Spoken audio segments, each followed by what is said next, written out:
This object is smaller than we thought, but it is doing far more than its size should allow. That mismatch is the starting point.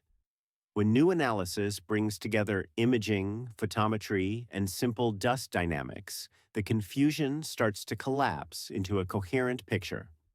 Individually, each dataset hints that something unusual is happening. Together, they point to the same conclusion. 3 Atlas is compact, a sub-kilometer in scale, yet it is driving a narrow, persistent structure aimed straight toward the sun. That is not what small objects are supposed to do, and that is what we are going to unpack. The figure at the center of this analysis is the backbone of the paper. It is not dramatic at first glance, but it is decisive. In the top row, the object is split into red, green, and blue channels. This separation matters. In the red and green channels, the inner environment is elongated and tightly columnated. The structure stretches sunward in a way that looks organized rather than diffuse. In the blue channel, that extension collapses. The feature nearly disappears. That color behavior immediately tells us something fundamental. Red and green wavelengths are dominated by dust scattering. Blue is dominated by gas emission. So whatever is forming this long sunward structure is not gas, it is dust. That distinction is critical. Gas expands quickly and isotropically. Dust does not unless it is launched with intent. The dust here is not spreading out into a fan. It is confined, narrow, and directional. That already rules out several passive explanations before we ever write down an equation. Now look at the bottom row. On the left, a Larson-type rotational filter has been applied. This technique removes the smooth background coma and enhances any directional structure that remains. When the smooth component is stripped away, what is left is not chaos. It is a single, narrow jet extending tens of thousands of kilometers. It is not symmetric. It is not noisy. And it is not an artifact of processing because it appears consistently across methods.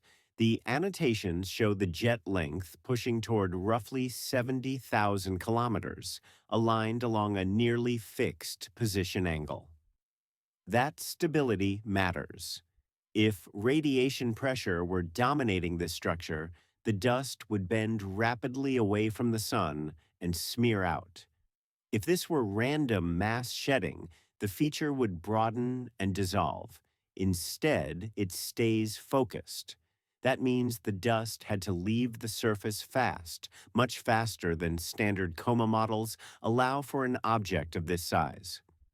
Before we even touch orbital dynamics, the image alone forces two conclusions.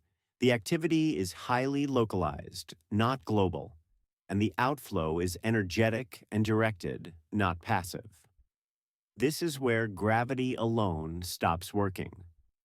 When astronomers reconstructed the trajectory of 3I Atlas, they found something subtle but unmistakable. The path does not follow a purely gravitational curve. There is a small, persistent acceleration layered on top of gravity. Not noise, not a fitting artifact, a real force. What matters most is its direction. That extra push is aligned sunward, exactly where you would expect recoil from material leaving the surface. This kind of non-gravitational acceleration has been seen before in interstellar visitors, but here the effect is stronger. Near perihelion, the measured acceleration reaches about 3 times 10 to the minus 5 meters per second squared. That is roughly an order of magnitude larger than what was inferred for the first interstellar object we observed. That immediately rules out several explanations. Radiation pressure alone is not enough. Random isotropic mass loss would not stay aligned this cleanly. What the data are telling us is simple but powerful. Something on 3I Atlas is acting like a thruster, localized, directional, and sustained over time. Once the presence of a real force is established, the next question becomes straightforward. What could produce a steady, sunward-aligned push like this? The leading idea is recoil from sublimation. Ice is heated by sunlight and transitions directly from solid to gas. When that gas escapes in a preferred direction, the object is pushed the other way. This is basic physics, conservation of momentum. No exotic assumptions required. But not all volatiles behave the same way. This is where the thermophysical modeling becomes decisive. The authors tested multiple candidates: carbon monoxide, carbon dioxide, ammonia, methane. Each sublimates at different temperatures. Each produces a different amount of thrust at a given distance from the sun. And that distance matters because the anomaly is measured between 1 and 2 astronomical units. Anything that only becomes efficient closer in can be ruled out immediately. So the problem becomes quantitative rather than speculative.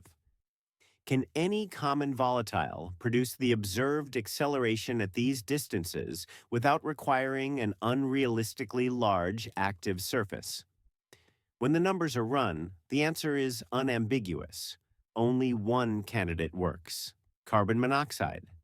Between 1 and 2 astronomical units, carbon monoxide sublimation produces enough thrust to match the observed acceleration. Every other candidate falls short. Carbon dioxide declines too quickly. Ammonia and methane are too weak at these temperatures. Carbon monoxide remains efficient exactly where the anomaly is measured. That is why its curve sits above the rest. This is not just about volatility, it is about efficiency.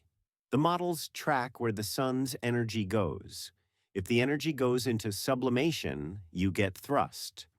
If it is re-radiated as heat, you do not.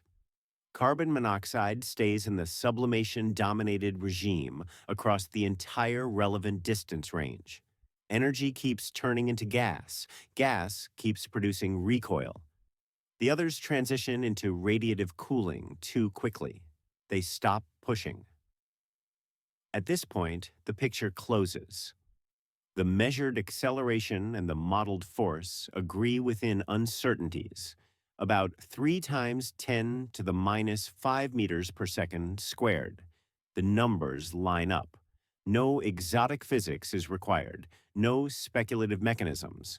A localized carbon monoxide-driven outflow is sufficient to explain the push. Other candidates simply cannot do it. What makes this object interesting is not what the force is. It is how strong it is for something this small. And now the physics shows up directly in the images. The structure is not inferred. It is visible. Deep processing reveals a narrow, highly collimated jet pointing toward the sun. This is not the usual anti-solar tail you expect from dust under radiation pressure. This is the opposite, a sunward feature that stays tight for roughly 70,000 kilometers. When the image is split by color, the interpretation becomes unavoidable. In red and green, the feature is strong and continuous. In blue, it largely disappears. That color behavior matters. Red and green track dust scattering. Blue is dominated by gas emission. This is not a gas plume. It is a dust-loaded jet. And it is the visible signature of the same directed outflow driving the non-gravitational acceleration. Put it all together, and you get a complete portrait. At the center is a tiny nucleus, only a few hundred meters across. By itself, that should not be capable of much. But it is not acting alone. The motion is driven by localized carbon monoxide-powered jets, not global activity, not uniform erosion. These jets are efficient enough to do 2 things at once. They push the object measurably off its gravitational path, and they launch dust at tens of meters per second, forming a long, narrow, sunward structure. The activity looks extreme because the source is small. A surrounding cloud of icy grains in the coma amplifies the apparent output. That is why the object appears hyperactive relative to its size. And the composition matters. A carbon monoxide rich makeup points to formation in a very cold environment, far from the inner regions of its original system. Material that stayed cold, chemically primitive, and largely undisturbed before being ejected into interstellar space. So, what we are seeing is not a mystery engine. It is a small body with a remarkably efficient one. The physics is ordinary, the context is not. And the real question now is not how this works, but how common objects like this are in the galaxy. If you want to keep following what 3i Atlas is still teaching us about how real data reshapes big ideas, like the video, subscribe, and share it with someone who cares about how the universe actually behaves when we measure it.